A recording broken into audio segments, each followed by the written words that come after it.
What is happening, YouTube? So we got looky there, new, brand spanking new. You guys are the first to see this besides myself and Drew. Yeah, we got the DEF fluid. Picked her up yesterday. Got the bucket. It's first taste of dirt over there in the 9A special pile.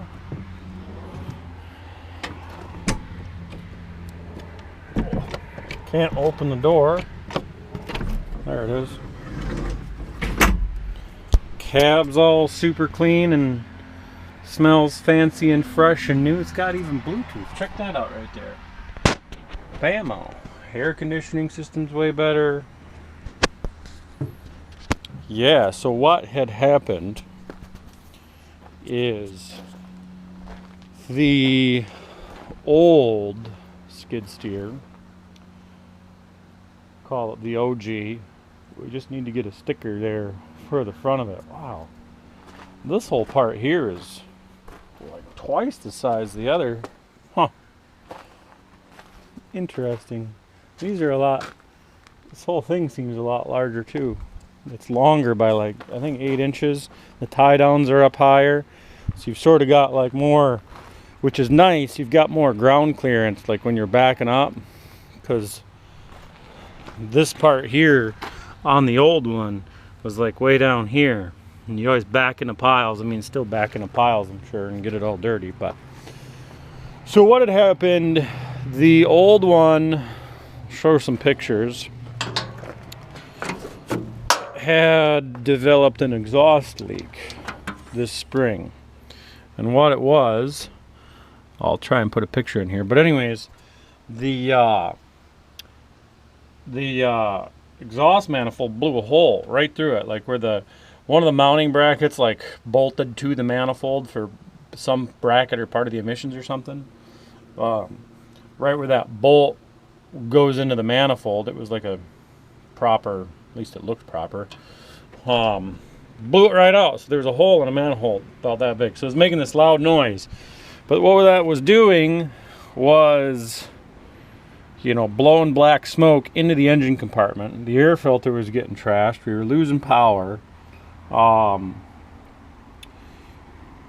that wasn't what was causing it to like shut down and lose power. What they said was the fuel filter was plugged, which I was like, how the hell does the fuel filter get plugged? Like, we just put it on there, 300, 400 hours ago.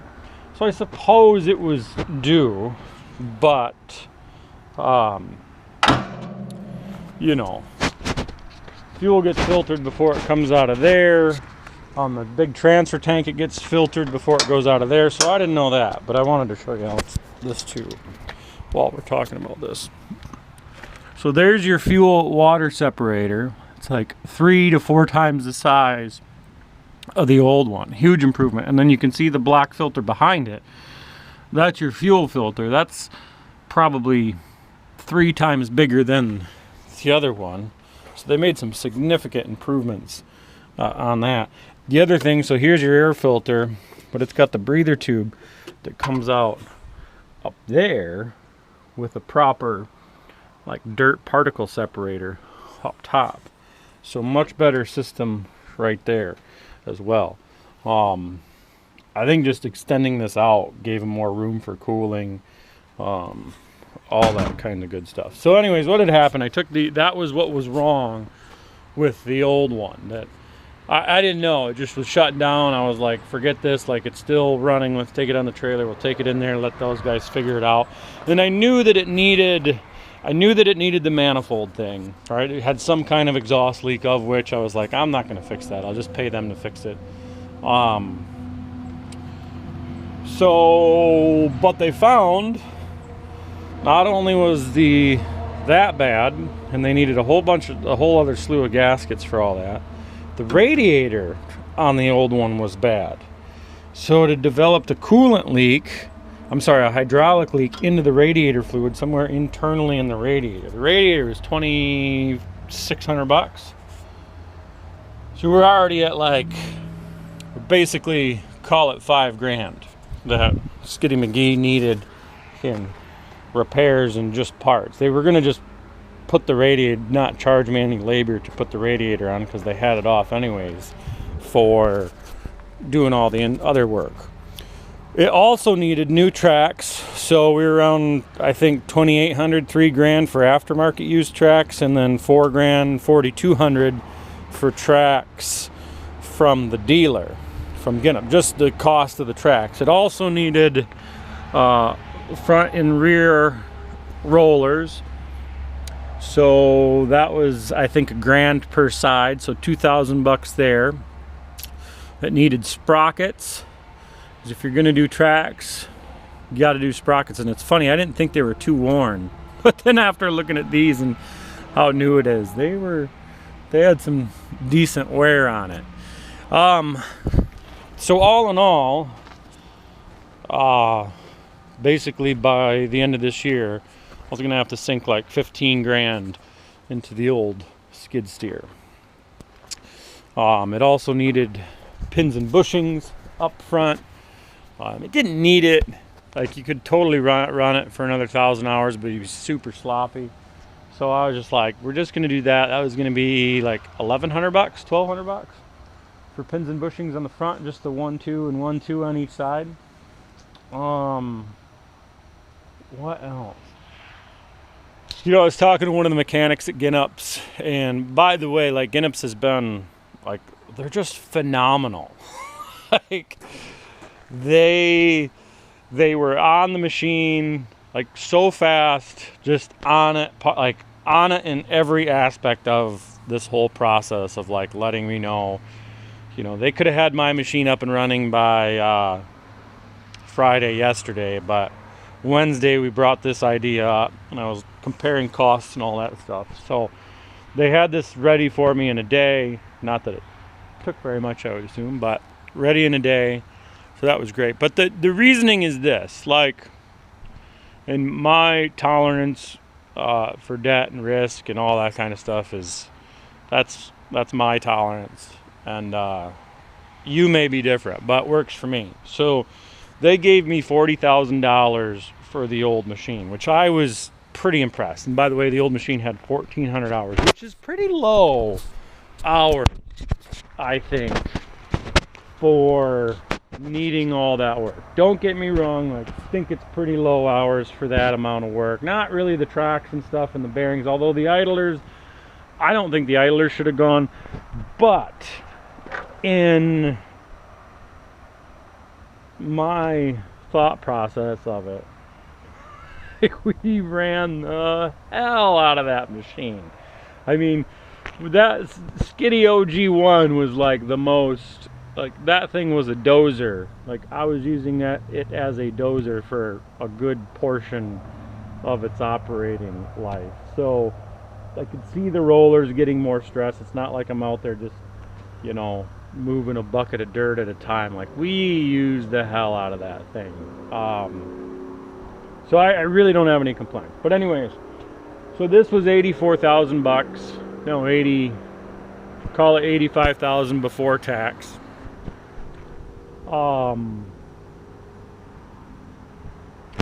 I thought they were going to give me like, I thought they were going to give me 25 maybe for mine. When, you know, when he said 40, I was like, whoa, for real? I was impressed when he said 40 for mine. So that really piqued my interest. And then the other things too, like talking with Will, the mechanic, like the DPF filter, you know, they could potentially go at any time. It's like $1,000 for a DPF filter. There were just a bunch of things that were like, it was coming up, like time to expect and plan for those other significant costs of repairs and stuff. And so I looked at it this way. I was like, well, if I'm gonna put 15 grand into a machine anyways, like, which machine do I want to put 15 grand into? And after talking to John, the salesman, this one, they come with now a full 2-year warranty on a lot of the stuff, except I think you get a year on the tracks and everything else, but then everything else for 2 years is covered under warranty. For $1,200 I added a full 3-year 3,000 hour warranty, whichever comes first. And so the usage on this thing has gone up significantly. Like the first year on the skiddy I put like 300, maybe 400 hours. Second year I put just like 500 hours, and then this year we've already put 500 hours on it, and we still got like 3 months left to go. So usage is going up significantly. It just made sense to me, like instead of, you know, putting 15 grand into an old one, not having a warranty, you really only get like 1,500 more hours out of it anyways, 3,000, 3,500 hours before you can start to expect other larger significant repairs. And everybody's going to have their own opinion, whether it's, this isn't about like Kubota is the best or Kubota is the worst. For me, the main reasons why I buy Kubota, at least in the skid steers and the tractors and stuff, is the cab, the overall. I think they're a very durable machine for the work that we've put that one, the old one, through. No complaints whatsoever. I don't even care about the idlers that they were going bad, so no complaints on that. And then really, like the service, like Kubota, like my dealer Ginnip Sales service has just been, I mean, not to toot their horn, but almost mind-blowing how fast they can like get answers and get you back running again. Whether that's their parts and service center or division, or, you know, the sales part of it, like it's just quick, you know. So those are really why I buy the Kubota, and it's literally 2 miles down the road, so it's close. And I think it's a great machine. I'm not a fan of the excavators, just for a couple reasons, but I still think they're a durable machine. So that's really it. And you know, now with this one, it's got already off the lot a ton of positive equity in it. So already way ahead there. 0% financing is kind of like free money in a sense. And the payment is well under half of what the payment was for the old one, you know, when I was paying on that before I had it paid off. So yep, a little more debt on the pocket, but to me, uptime, durability, warranty is what I don't tolerate. So some of you mechanic, I could fix a bunch of shit on this thing. Like I could totally fix and be a mechanic in the shop, but I hate it. I don't like it. I don't have like all of the tools. So that's why I choose to do newer equipment with warranty and serviceability. The DEF stuff, that like, it doesn't scare me, any of that. So that's why I go with new and don't mess around with the used stuff, at least in most cases. So that's a wrap. Just as a quick overview, that's why I got the Kubota. As a quick overview, this machine compared to the old SVL90, the differences are, this has, I think, 4 more horsepower. So this is a 96 horsepower unit versus a 92 horsepower unit. It's a little longer. They're supposed to weigh the same, or within like 100 pounds. This one might be 100 pounds heavier, but not much. The cab is nicer, just in the layout of it. I mean, as I already said, some of these structural pieces I can already tell are bigger, but it's all clean, like you almost hate to even use it. So they refined the controls a little bit here. This is hydraulic. Like for the Harley rake, you can spin it forward or reverse. The roller rocker switch, I like these switch configurations a lot better too. You know, your gauges, you got some buttons here to select high flow, and so this one has high flow, regular high flow, and then like high flow, but you can mess with it on the buttons there. Just a little more refined in here for the controls and everything. Still your quick coupler over there. This one has a radio. We jamming. We are jamming. And like, this is fine. I prefer this kind of gauge setup, honestly, because like, I know the Bobcats, like they get these fancy things up there, like it's a little too much for me, but this works. I like it. So, like on the other one too, the windshield wiper stopped going. And it had stopped like right in the middle. We were getting used to it, using it like that. But the old one just needed a bunch of miscellaneous, I mean, large stuff and miscellaneous stuff. So you could expect reasonably, I mean, this is another way to look at like the money side of things. And everybody's always asking me like, well, how do you do new, or why do you do new? Like all this stuff. Well, like okay, 15 grand this year by the, you know, January 1st, December.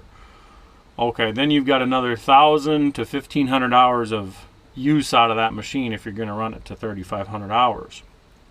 So what do you expect in there? Let's call it, let's just say you got to put another 6 grand into it. So we're at 22,000, right? Let's say it might have let's just call it 25 because who was it? Dirt Perfect. Check out his YouTube channel. He just had to put injectors on a used one that he bought. I think it was like 4 grand or something. So let's say $25,000 over the next 1,500 hours, and 1,500 hours and let's call it 2 years in that aspect. So you're basically, I mean, if you plan for those costs and expenses, you're basically at $1,000 a month.